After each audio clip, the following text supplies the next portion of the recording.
yo por esta vez voy a tomar en cuenta lo de Damaris, pero en la próxima voy a exigir que ya me expliquen que han entendido. De lo contrario, encontré una clasificación, pero por el tiempo. Es decir, menciono también lo de renta variable y renta fija, pero como una subdivisión. Si está el mercado monetario, que son los activos financieros de corto plazo, los de capitales, que ya serían los de más largo plazo, y de de capitales se subdivide los de renta variable y renta fija. Sí, pero esto de los monetarios y de capitales está en el texto que nosotros tenemos acá. Yo quería una clasificación que esté fuera del... que no esté en el texto que les damos, ¿no? Porque ese es el objetivo que quería que ustedes pudieran ampliar el conocimiento. Así que por favor tomen bien nota de lo que les pido que lean en la próxima, para que lo hagan y vamos a seguir dando oportunidades. Bueno, vamos a retomar entonces el avance acá en clases. Están los mercados financieros o mercados de capitales. Están clasificados de tan distintas maneras, pero eso es importante para que nosotros sepamos a qué mercado nos vamos a dirigir. O, por ejemplo, en una entrevista de trabajo, o en un trabajo así que tengamos nosotros en la empresa, en reuniones de trabajo, nos pueden tocar temas de distintas maneras y nosotros no vamos a entender porque no estamos manejando ese concepto, esos conceptos, ¿no? Por ejemplo, dice acá, mercado de capitales primarios y secundarios.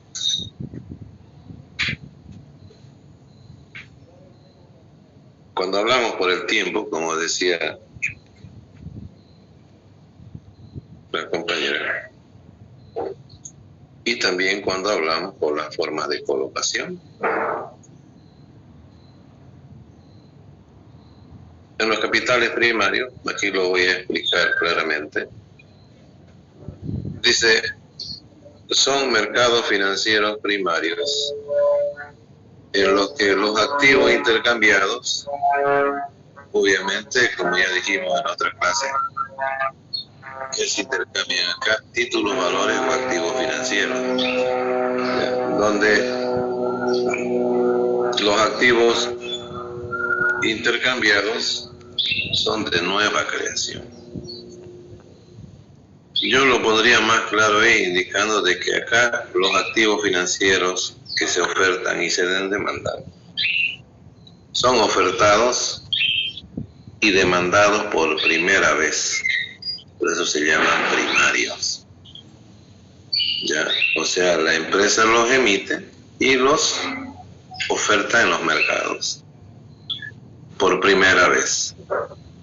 Entonces, ¿qué quiere decir? De que también la otra parte compra por primera vez esos activos financieros o títulos valores. Cuando por primera vez son negociados los títulos valores, a eso se llama mercados primarios. Y luego está la lectura, más breve se lo voy a resumir. Los mercados secundarios, cuando los activos financieros o títulos valores son negociados por segunda, tercera o n veces.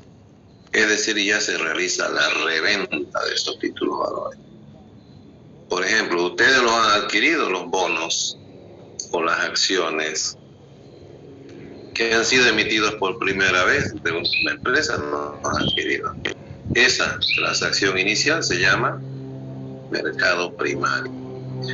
Pero si luego ustedes quieren vender esos títulos valores a una tercera parte, Y esa a su vez los compra y luego los quiere volver a vender, porque por eso son valores negociables, títulos valores. Entonces, cuando ya por segunda, tercera o más veces son negociados, a eso ya se llama mercados secundarios. Esa es la forma como deberíamos ir entendiendo nosotros cómo se clasifican los mercados. Luego tienen mercado crediticio. Este mercado lo forma el conjunto de transacciones efectuadas por intermediarios que obtienen la mayor parte de sus recursos mediante la captación de depósitos. Dice, estos intermediarios constituyen el sistema bancario.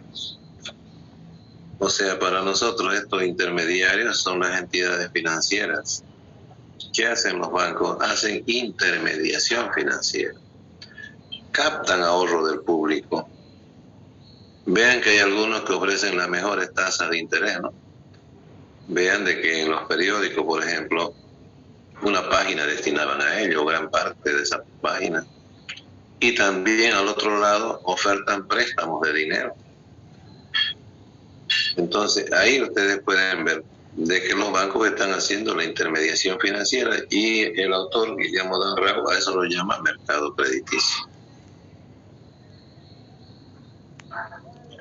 Entonces las entidades financieras del sistema, los bancos comerciales y cooperativas, captan ahorro del público.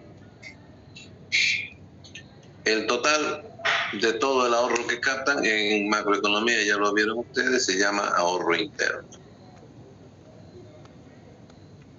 Y los bancos o entidades financieras a los depositantes, a los que han depositado su dinero, les pagan una tasa de interés llamada tasa pasiva.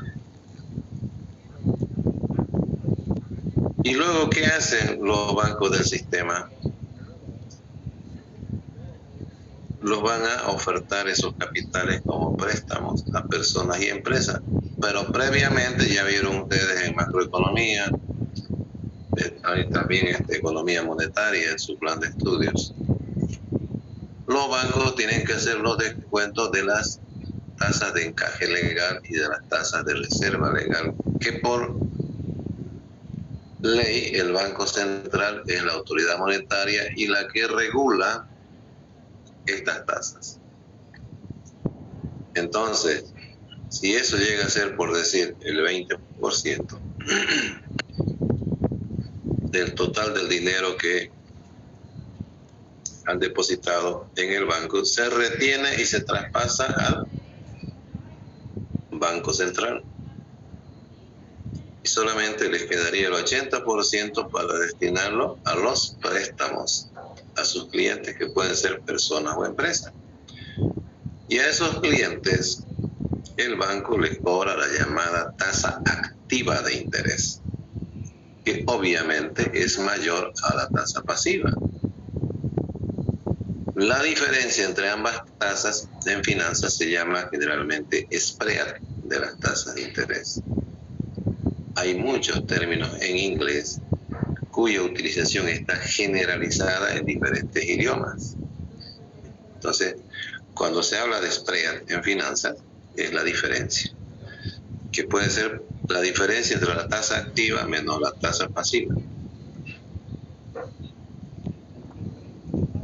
Esa diferencia le permite cubrir al banco o entidad financiera sus costos operativos, porque por ejemplo publicó para captar dinero y también publicó para colocar dinero, y además tiene todos los gastos operativos desde todo lo que es material de escritorio. Cuando lo atienden, ¿no es cierto?, les dan formularios, hoja y hoja, los fotocopias, todo eso tiene costos operativos. Y también el personal que está destinado para atenderlo. Entonces, ese spread es para cubrir todos esos costos operativos.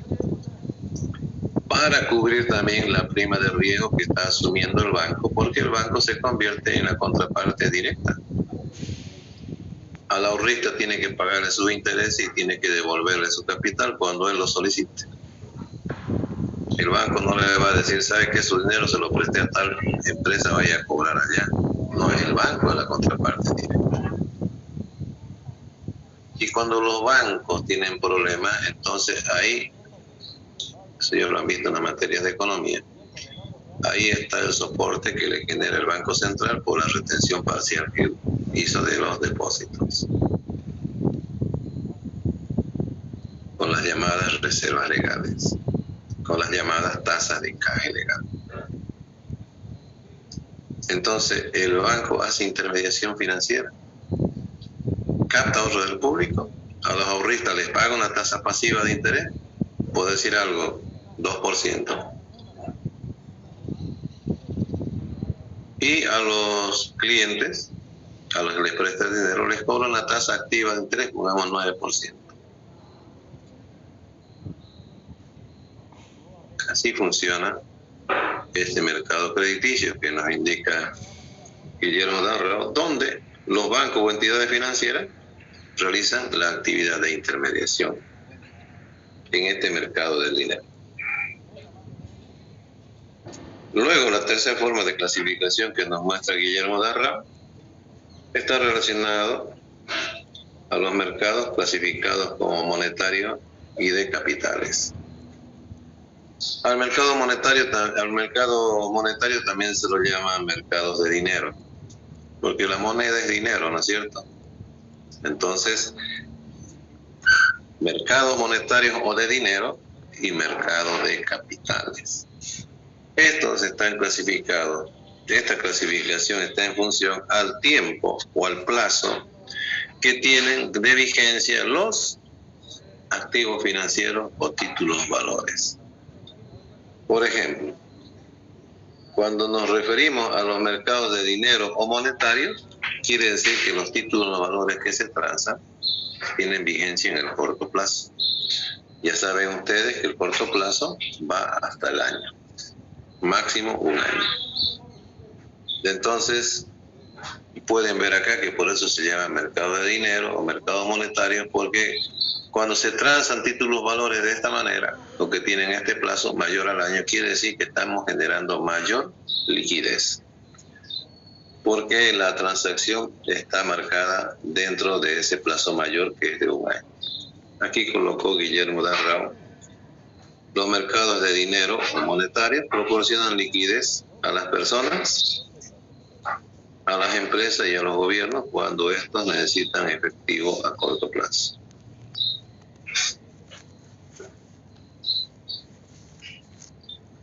¿Cuándo se llama mercado de capitales? Cuando los títulos, valores o activos financieros, que pueden ser bonos o acciones, estos tienen una vigencia en el largo plazo.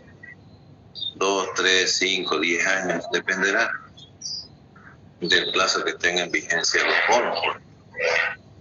Y en cuanto a las acciones comunes, pues ellas tienen una vida útil indefinida, porque las empresas tienen vida útil perpetua. Y ya saben que las acciones comunes les da derecho de participación en la composición del capital social de una empresa. Y que la empresa no tiene ninguna obligación de devolver el capital que han invertido en la compra de acciones. Solamente el accionista puede recuperar su inversión si quiere irse de la empresa. Puede ser que quiera irse porque ve otro negocio mejor. Puede vender sus acciones comunes en un mercado secundario. Entonces ya hemos explicado que es un mercado secundario. Vean, esas acciones ya, esa negociación de esas acciones ya no es por primera vez, ya es por segunda, tercera o más veces. Entonces cuando es así, se denomina ya mercado secundario.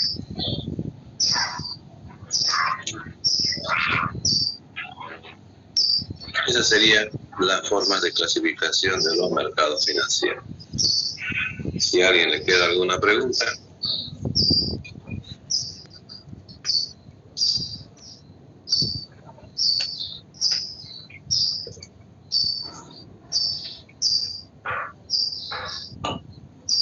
Bueno, seguimos entonces con el punto 8. Globalización de los mercados financieros. Cuando se habla de globalización, es un término que cobró mucha vigencia en los años 90. Ya a finales de los 80 ya comenzó a ganar mucha importancia, pero fue muy intenso en los años 80, incluso con el cambio de órdenes económicos internacionales, la caída del muro de Berlín, por ejemplo, la disolución de la llamada URSS, que era la Unión de Repúblicas Socialistas Soviéticas. Ahora, por ejemplo, por la importancia, uno de los que se fue a Ucrania, que tiene problemas actual con Rusia. Y se cayó toda la cortina de acero que había, que separaba a la Europa del Oriente, Europa Oriental con la Europa Occidental. Y que el punto más visible era Alemania, porque la capital Berlín estaba dividida en dos. Y prácticamente habían dos Alemanias. Hasta los finales de los años 80, que cuando se diluyó la URSS, la Unión Soviética, y los otros países también siguieron en líneas independistas, porque no solamente fue la URSS la que liberó a varias repúblicas que estaban ahí, también lo mismo sucedió en Yugoslavia, en Checoslovaquia, que eran países antes grandes, compuestos así por unidad de naciones, que también se fueron desprendiendo y obteniendo su respectiva independencia. Eso cambió el orden económico internacional. Antes todos esos bloques eran muy cerrados, mercados cerrados, y a final de los años 80, con la disolución de la URSS y luego en los principios de los 90, con lo que es la disolución de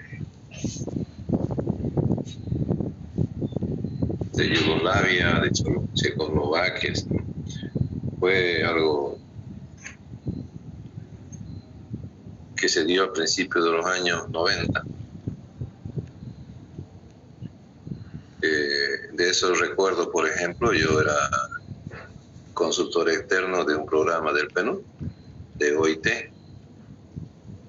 y el ATP, así se llama, al principal, el ATP de ese proyecto, que radicaba en Cochabamba, era yugoslavo. Él llegó a Bolivia con pasaporte yugoslavo. Y cuando ya se dio la disolución de Yugoslavia, ya eran otras repúblicas, y me dijo a mí un día: oye, David, ¿ahora qué voy a hacer? No me sirve ya mi pasaporte, me dice, porque ya eran de varios países. Él era montenegrino, uno de los países que conformaba la llamada ex-Yugoslavia. Y así quedó, pues, ¿no? Así afectó a mucha gente, porque antes era muy cerrado todo eso. Y quedó gente, seguramente que no ha sido el único, ¿no? Que eran de distintas nacionalidades que estaban dentro de ese país. Eso fue en los primeros años, creo, 93 o 94, que hacía consultoría ahí. Que lo vi, ¿no? Así lo pude ver cómo afecta, ¿no?, a las personas a empezar de nuevo, con todo lo que es identificación, pasaporte. Su nuevo país que él tenía, no tenía en Bolivia embajada ni consulado. Así que así se desintegraron esos grandes bloques políticos.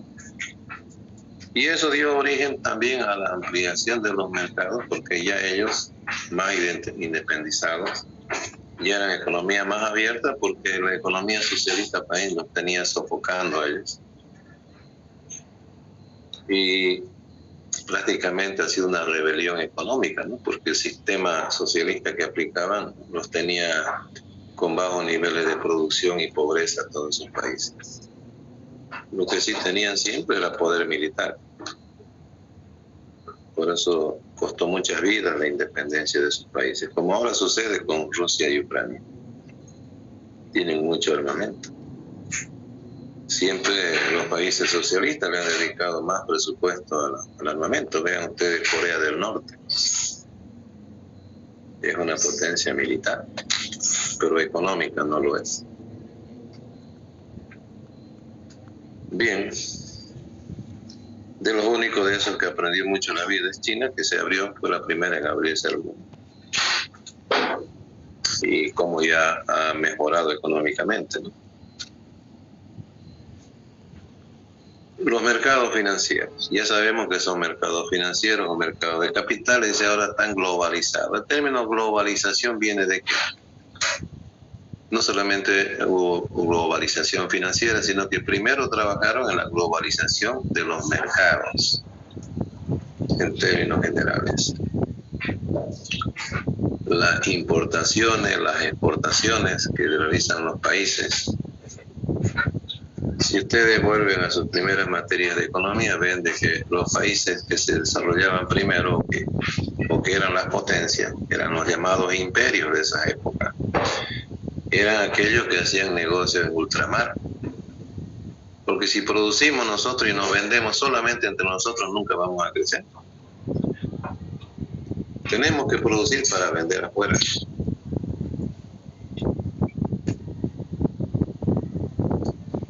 Obviamente, cubrir la demanda interna y generar producción excedentaria que sea para exportar.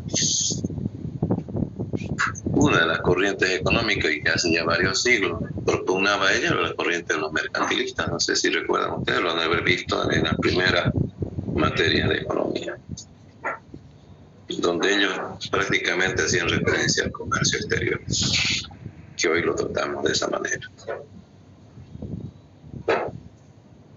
Ahora los mercados se han globalizado, se han abierto, se han integrado.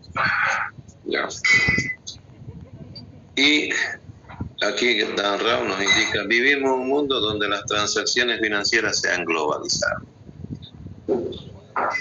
Porque ahora ya es mucho más fácil trasladar dinero a cualquier otra latitud del mundo con menores costos, aprovechando el avance tecnológico que hace que nosotros podamos transferir dinero de un lugar a otro lugar sin costo prácticamente, o con muy bajos costos en otros casos. En cambio, antes que haya esto, el dinero tenía que trasladarse físicamente. Y si es físicamente, si es dinero, tiene alto valor, entonces el costo del traslado es mayor.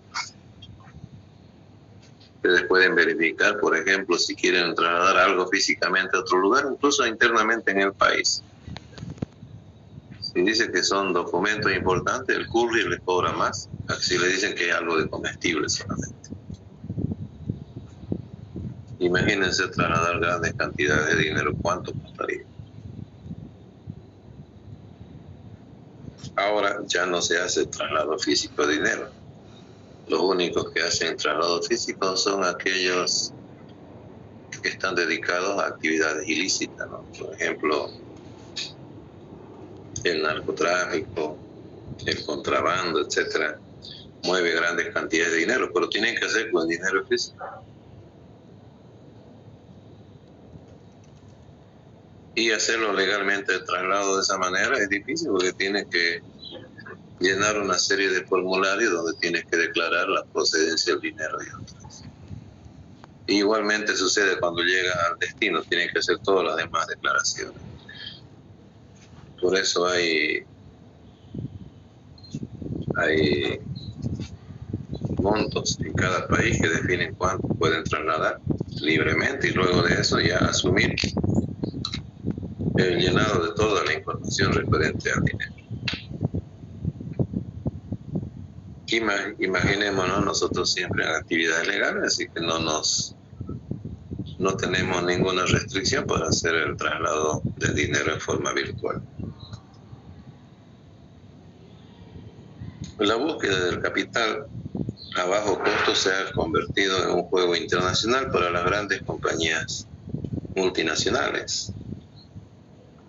El avance de la informática hace que la información fluya velozmente de tal manera que los sucesos internacionales tienen impacto sobre todas las economías.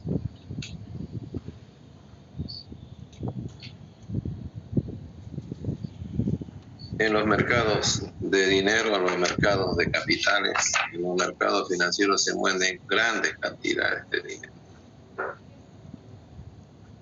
Y nos indican de que los mercados financieros ahora son mucho más vulnerables a los movimientos de capital de lo que fueron en el pasado. ¿Por qué se da esta situación ahora? Porque en un mundo donde los países compiten por capitales, los rendimientos de los activos financieros, deducidos los riesgos diferenciales, tienden a igualarse al aparecer la llamada tasa de interés internacional. ¿Y por qué dice acá que los países compiten por los capitales? ¿Qué se quiere en nuestra economía? Que lleguen nuevos capitales para invertir, ¿no? Especialmente los países subdesarrollados, tercermundistas, periféricos o atrasados, como nos denominan, tenemos escasez de capitales para invertir. ¿Y qué se requiere en este caso? Que lleguen nuevos capitales, porque si no, no vamos a poder hacer nuevas inversiones. Porque el ahorro interno que depositamos en el banco no es suficiente para financiar grandes inversiones. En cambio, los países desarrollados, llamados el primer mundo, generan una gran cantidad de ahorro interno. Y es más todavía, generan más del que ellos necesitan. Y es por eso de que esos países le prestan dinero a países como los nuestros, para evitar lo que en economía se vaya a recalentar esa economía por un excedente de dinero. Porque ya saben que el sistema financiero tiene que pagar la tasa inactiva o pasiva de interés a los ahorristas. Entonces llega un límite en el cual ya no es posible disponer o tener más dinero acumulado. Porque internamente yo es donde más lo coloque, entonces tienen que colocarlo externamente, prestándolo a países como los nuestros. Vean la gran diferencia. Allá tienen ahorro por demás y aquí nos falta. El ahorro es insuficiente. Las grandes diferencias. Y en nuestros países pues compiten por los capitales. ¿O acaso Japón va a esperar que vayan a invertir nuestros inversionistas? Sí, ellos tienen ahorro interno suficiente. Por dar un ejemplo, Japón, si gustan Francia, si gustan Alemania, Inglaterra, allá ellos tienen un alto Producto Interno Bruto, la población recibe altos ingresos y generan mayores cantidades de ahorro interno. Luego habla de que los rendimientos de los activos financieros, hablemos por ejemplo de las tasas de interés, deducidos los riesgos diferenciales, tienden a igualarse. ¿A qué se llama riesgos diferenciales? Por ejemplo, invertir en nuestra economía en Bolivia es una inversión de alto riesgo. A invertir, por ejemplo, en Canadá, que es otro país desarrollado. No estoy nombrando Estados Unidos, Japón, Canadá, un país que tiene una fuerte economía. Allá hay estabilidad económica, allá tienen estabilidad política, allá tienen estabilidad social. Diferente a lo nuestro, ¿no? Aquí no hay estabilidad política. Siga. No, que en Canadá ahorita había problemas, había huelgas y todo eso de transportistas. Sí, pero son coyunturales. Recuerden que eso lo solucionan y no van a volver. Son problemas coyunturales que se presentan, pero no son problemas estructurales, como en el caso nuestro. Aquí no tenemos estabilidad política. Vean ustedes, el 2016 se llamó un referéndum para modificar la Constitución. La mayoría de la población dijo no, pero no lo tomaron en cuenta. Y así podemos dar muchos ejemplos de que a la constitución política del Estado, que es la ley mayor, las mismas autoridades no la cumplen. Hay muchos ejemplos de eso.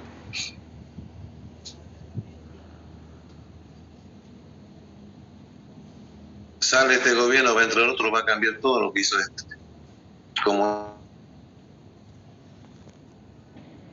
O sea, aquí tenemos nosotros como política de gobierno, no tenemos política de Estado.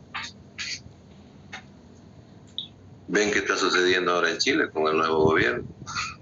Está cambiando todo. Va a llamar a un cambio total de la constitución política del Estado. Eso es inestabilidad económica. ¿Quién va a ir a invertir ahí? Donde le digan, si usted no hace esto, se lo vamos a expropiar sus bienes. No hay estabilidad económica. Hay una economía totalmente dirigida por el gobierno, por políticas de gobierno. Para que vean algunas irracionalidades. Tenemos ingresos por exportaciones menores a las salidas por exportaciones en dinero. Eso va directamente a afectar a las RIN, que van disminuyendo cada mes. Cada año y cada mes, el sexto año que están disminuyendo. Ya vamos al séptimo año. Tenemos una sobreproducción respecto a la demanda interna de azúcar. ¿Y Rentel tuviera? De soya, dar otro ejemplo. ¿Solo de maíz, dar otro ejemplo. Pero las políticas económicas les imponen cupos a los exportadores para que exporten. Vean, aquí en la CAU tienen que esperar los productores que venga un viceministro que no sabe nada de agricultura extensiva como es, que tampoco parece saber nada de los comercios internacionales. Y dice, bueno, les voy a ampliar tantos miles de quintales más. Están esperando que eso llegue como una bendición. Cuando por el contrario debería incentivarse a que aumenten en la mayor cantidad posible las exportaciones, porque con ello van a llegar divisas y vamos a generar más empleo. Vean la irracionalidad. Necesitamos divisas y frenan las exportaciones a una producción ya realizada, excedentaria. ¿Qué están trabajando ahí? Operando políticamente para imponer de que sepan todos bien claro quién tiene el poder. Pero no les interesa la economía. El actual presidente era ministro de Economía y también hacía lo mismo. Claro que cuando él estaba teníamos muchos ingresos porque el precio del gas se había incrementado considerablemente y además en ese tiempo había muy buenas reservas que las estábamos vendiendo. Pero ahora necesitamos divisas y frenan las exportaciones. ¿Será que así vamos a atraer nuevos inversionistas? Está, por ejemplo, la toma de tierra, productores agrícolas. Si ustedes son inversionistas que están afuera, o son inversionistas que tienen capitales, ¿será que dicen ahora voy a invertir acá? Porque muchos inversionistas nuestros se han ido a invertir al Paraguay. Grupos empresariales importantes de aquí del oriente. Porque ya les dan las condiciones.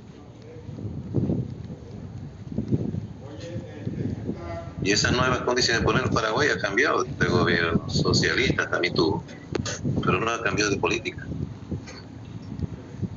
O sea, son políticas de Estado, no son políticas de gobierno. Entonces, ¿qué dicen los empresarios? Vamos allá donde tenemos mejores condiciones. Y acá nos indican que nosotros, los países, peleamos o competimos por atraer capitales. Pero parece que los que nos gobiernan nunca han querido competir para atraer capital. Ahora, no tenemos estabilidad política, no tenemos estabilidad económica. Les acabo de indicar, las RIN están cayéndose. Tenemos déficit en el presupuesto general de la nación.